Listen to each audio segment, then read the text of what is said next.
rockin' with it.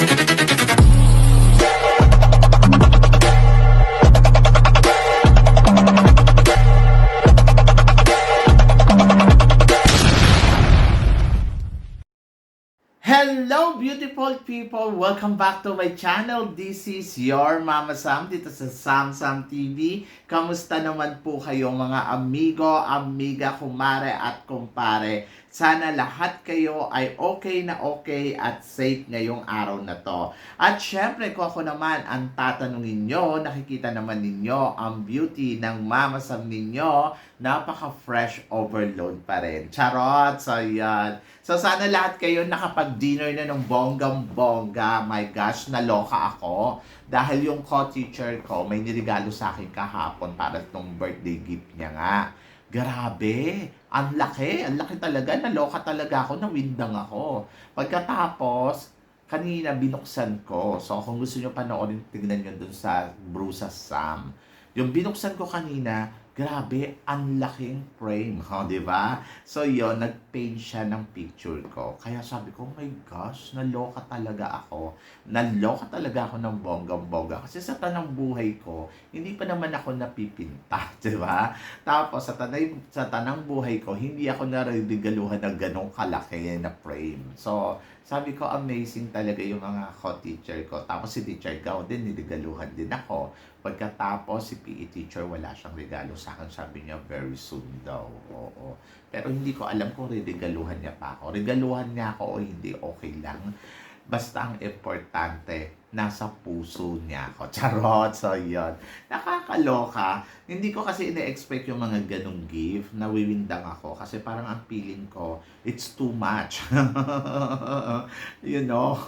Nakakaloka. So, naloka ako. Pero itong mas maloloka tayo. Dahil sa November, grabe ang pageant. So, magsisimula na nga ang Miss Earth sa kanilang coronation night ay sa November. And then, of course, ang Miss International sa November 12 at ang Miss Universe naman ay sa November 16. Diyos ko, nakakawindang, sabay-sabay.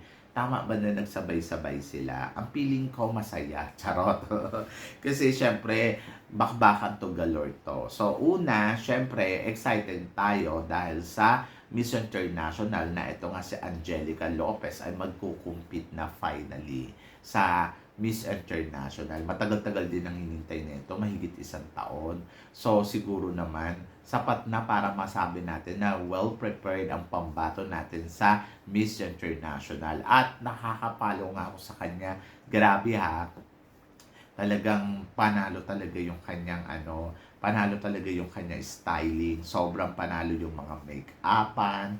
So parang feeling ko talagang kakabugto si Angelica Lopez. Lalo na ngayon na merong preliminary competition ang Miss International. Pili ko talaga kakabog siya ng bonggang-bongga. So maaaring tingin ko mag-runners up ulit dito sa Miss International.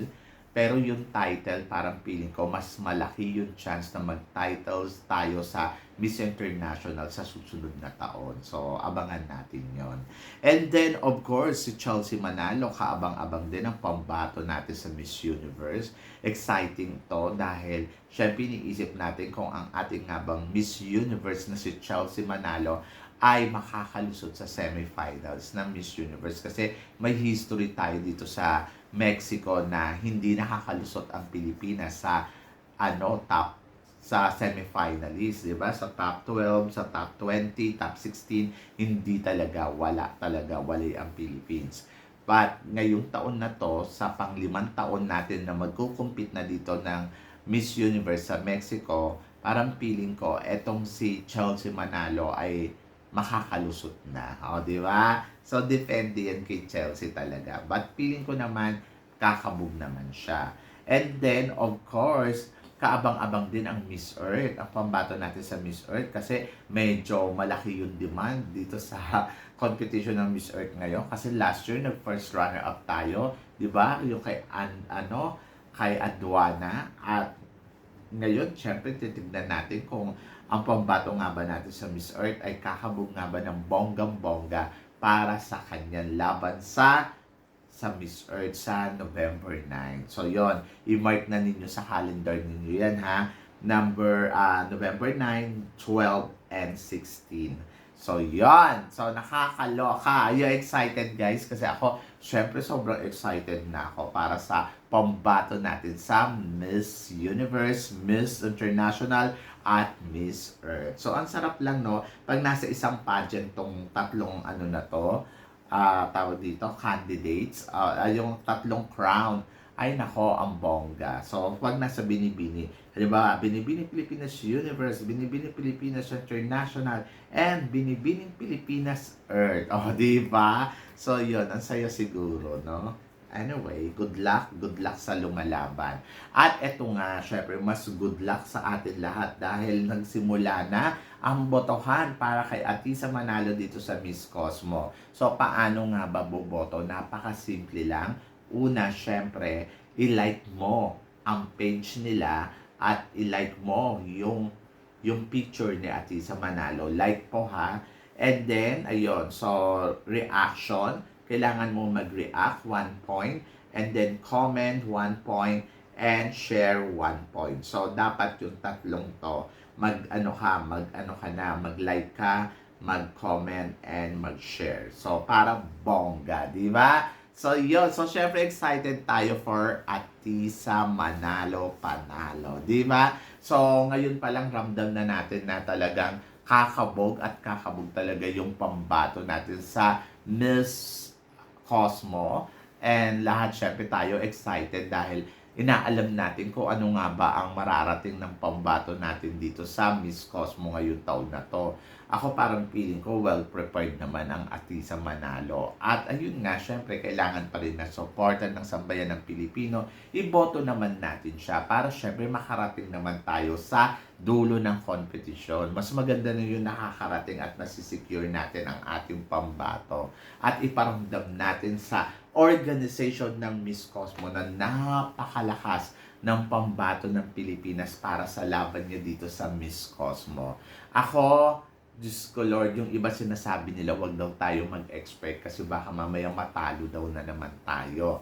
Ako para sa akin, nasa destiny yan ng girl kung paano ba siya makikipagpukpukan, paano nga ba niya dadalhin ang sarili niya, paano nga ba siya sasabay sa mga kandidata na naglalaban-laban dito. So magtiwala lang siguro tayo para alam mo yon, makuha natin ang tagumpay. At higit sa lahat, syempre, tulong-tulong tayo magbayanihan para sa laban ni Atisa Manalo sa voting system, di ba? Mali ninyo, mauwi natin ang corona ng Miss Cosmo ngayong taon na to. Di ba? So, I'm so excited. Parang feeling ko, kaya yan ni Atisa Manalo. Ayan, si Atisa Manalo, si Miss Globe, talagang inaabangan ko talaga yung magiging eksena nila sa laban nila dito sa international pageant. Siyempre si Miss Earth. So, supportahan din naman natin ang Miss Earth at naniniwala din ako na malakas din ang pambato natin sa Miss Earth. Malay mo, may uwi ngayong corona ng Miss Earth. So,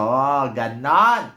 Kaya guys, ano pang hinihintay ninyo? Laban na at boto na para alam mo yun, na matagumpayan natin ang laban natin dito sa Miss Cosmo. So, simula na guys ang bakbakan, kaya makipagbakbakan na rin kayo doon ng bonggang-bongga para sa laban ni Atisa Manalo Panalo. So, parang feeling ko naman magiging madali lang to para kay Atisa. At parang feeling ko naman gagawin din ni Atisa talaga yung lahat ng kanyang makakaya. May uwi niya lang yung corona ng Miss Cosmo. Kaya nga, sa mga nagsasabi dyan, sa mga nag-uusap na hindi daw mananalo ang isang Atisa Manalo, ang masasabi ko lang, watch and learn. So, yon, malay ninyo, di ba? Tayo ang mapili. So, panalo yan.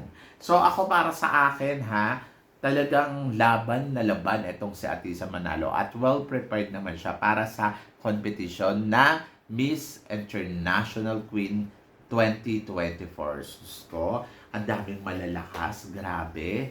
Talagang sabi ko nga, tuloy ang laban. So, yan. Saka, syempre, ngayon pa lang excited din ako dito sa Miss International para kay Angelica Lopez naman. Oo, kasi si Angelica, promising din to eh. Diba? So, yon kayo guys, ano guys ang masasabi ninyo dito sa mga pinag-uusapan natin ngayon? Excited ka nga rin ba para sa Miss Earth, Miss Cosmo, saka sa Miss Universe, o di ba? Yan yung mga competition na inaabangan natin. At hindi lang yon, syempre inaabangan din natin yung laban ni Angelica Lopez bilang Miss International, o di ba? Kaya guys, sana supportahan natin sila at ipag-pray natin ng bonggang-bongga. So, yon kayo guys, ano guys ang masasabi nyo dito sa mga pinag-uusapan natin ngayon? I-comment below mo yan para at least malaman ko naman kung ano naman ang chika mo sa mga pinag-uusapan natin.